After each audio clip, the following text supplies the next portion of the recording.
Hi guys, welcome back to my YouTube channel. I haven't posted in forever, so I thought let's post today. So for today's video, I will be doing all the books I read in January. So a January reading wrap up. I did pretty good this month considering I only read like 3 books a month. I read 6 books this month, which is crazy. Go me. But we're gonna do this in order. I'm gonna tell you what I read at the start till the end.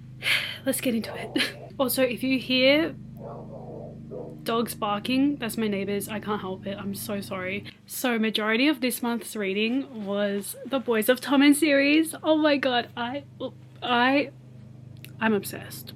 When I tell you I started this series thinking, I'm not gonna like it because it's so long for what? Because it is just a rugby sports romance. What is there that's so deep for it to be that long?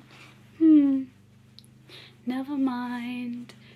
Oh my god, I cried, I sobbed, I screamed, I laughed, I felt every emotion under the sun reading this series. It was so good. So let's start off with the first book, Binding 13. I gave this book 5 stars because I love Johnny and Shannon so much. I will say at the start of the series and the start of this book, I was questioning if I would even like it because the characters are young. When you start reading, Shannon is like 15, the main girl character is 15, and then the male character is 17.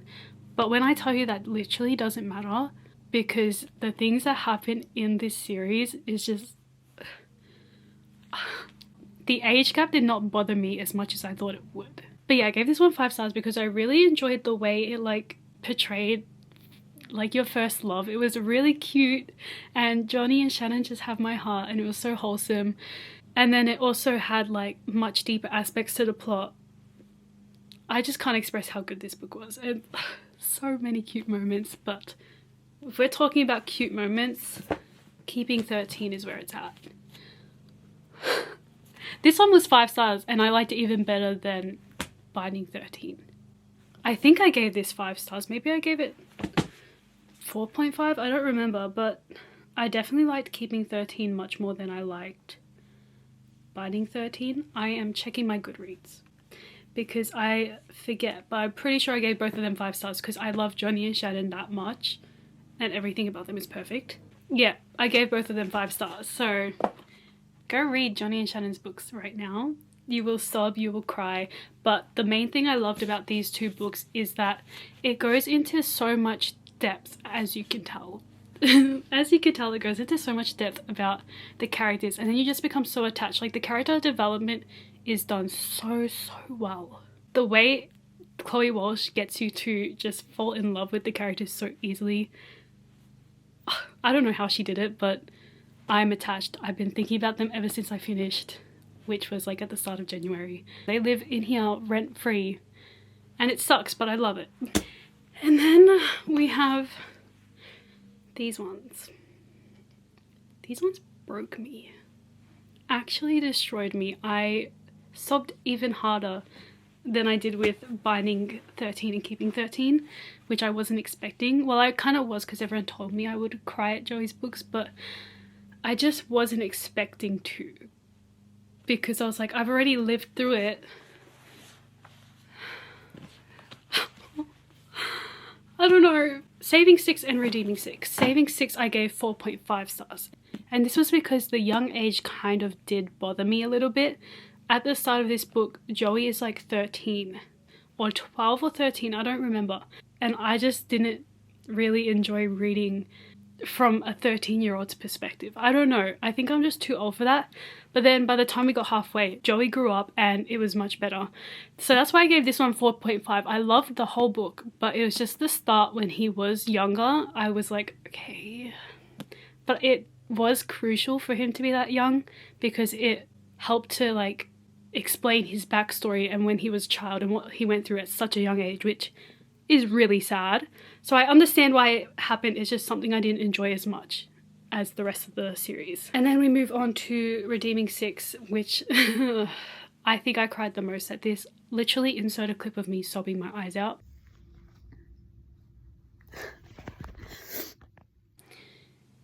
Yeah.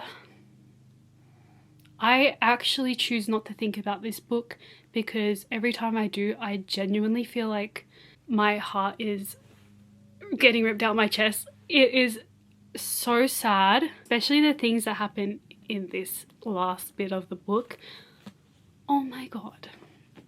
And by this point, you're so attached to the characters because you've just spent 3 other like 600 to 800 page books reading about them.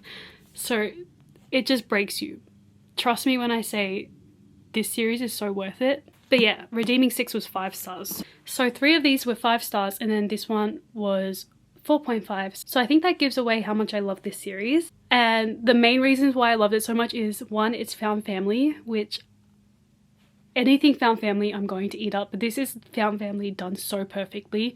I have never read a book that has such a better found family trope. This one is going to be hard to beat. It's so good. But not only that, it's also the complexity of it. Like, clearly a lot goes on in this series. And I love that. Some people don't like the slowness or the like details of it all. But if you do, this is the right series for you. But go read it, you'll love it. And oh my god, I cannot wait till Gipsy and Claire's book comes out in April. I am looking so forward to it because Gipsy is one of my favourite characters of the series. I love him and I can tell that he has such a bigger backstory that they haven't really gone that much depth into, and I can't wait to read about it. And also Claire and how she's involved in their childhood. Oh my god, I'm not ready, but I'm so ready. I'm so sorry because I feel like more than half this video is going to be Boys of Tommen. But I can't help it because that is what I read this month. It is most of what I read this month. And then I only read 2 more books at the end of the month, which the next one I read straight after Boys of Tommen was Everything I Know About Love by Dolly Alderton. The reason I picked this one up is because when I finish a good series that I'm in love with, obsessed with, attached to all the characters, I can't move on to another series where it has like a potential for me to become in love with the characters again, because 1, I know it's not going to happen. Like, I can't move on that quickly, so why would I want to start a book that I feel like has the potential for me to love the characters when I know I'm not going to be able to? If that makes sense. I actually don't know if that makes sense, but I can't go from one good series straight to the next. So I chose to read a non-fiction book because that way I don't have to commit to any more characters and I can still have the Boys of Tommen characters in my head. That sounds so stupid, I know, but it's how my brain works and I don't know if that makes sense to you, but it makes sense to me. Anyways, Everything I Know About Love by Dolly Alderton, I gave 3.5 stars. I did love this book and I loved her writing. I just felt like I couldn't relate to anything she was writing about because she writes about how she has lots of close female friendships, and then she writes about her struggles in relationships with men.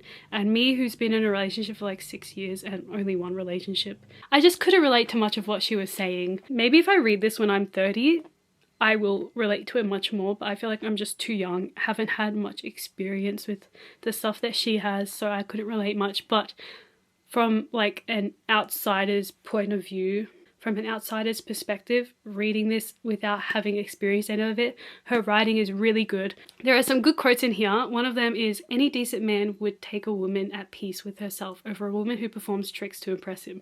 You should never have to work to hold a man's attention. If a man needs to be kept interested in you, he's got problems that are not your business to manage." I really like that quote, and there are so many other good quotes in this book, but I feel like it's something I would enjoy much more when I'm older. So 3.5 stars. But if you're a woman who has been through it, definitely go read this because I feel like it is something you would enjoy. And then for the last book that I read in January, it is Twisted by Steve Kavanagh. Now this book I read because I was still in that mindset where I was like, I can't move on to another romance book and get invested in the characters. Anyways, I read Twisted by Steve Kavanagh. I gave this one 2.5 stars. I don't think I liked it as much as I wanted to. It was good. It just felt a bit repetitive. And it felt slow and boring.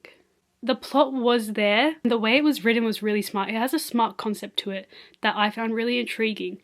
But just the execution of it for me was slow and boring. And I didn't really feel shocked. When I read thrillers, I'm expected to feel disturbed, shocked, mind blown by what is going on, and this did not do it for me, but the plot was still interesting and I was still invested and intrigued because of the way it was written, if that makes sense. I did enjoy Steve Kavanagh's writing and his ideas. This was my first book I read of his, so I feel like I will read more of his work. I do have another one of his books. It's called 13. I might read that one. It sounds interesting, but probably not anytime soon because this one was just a bit slow and I'm scared that's what his other books might be like. But I have heard that everyone else really loved this, so I'm kind of upset I didn't. But yeah, 2.5 stars. And that's all the books I read in January. So sorry that most of this was me ranting about Boys of Tommen. Anyways, I'm going to stop talking before I keep ranting. These were all the books I read in January. I hope you enjoyed. Definitely go read them because they were all pretty decent reads. They weren't terrible and I didn't hate any of them. But yeah, I reckon this was a good reading month for January. I will probably see you for my February reading wrap up. Have a good day.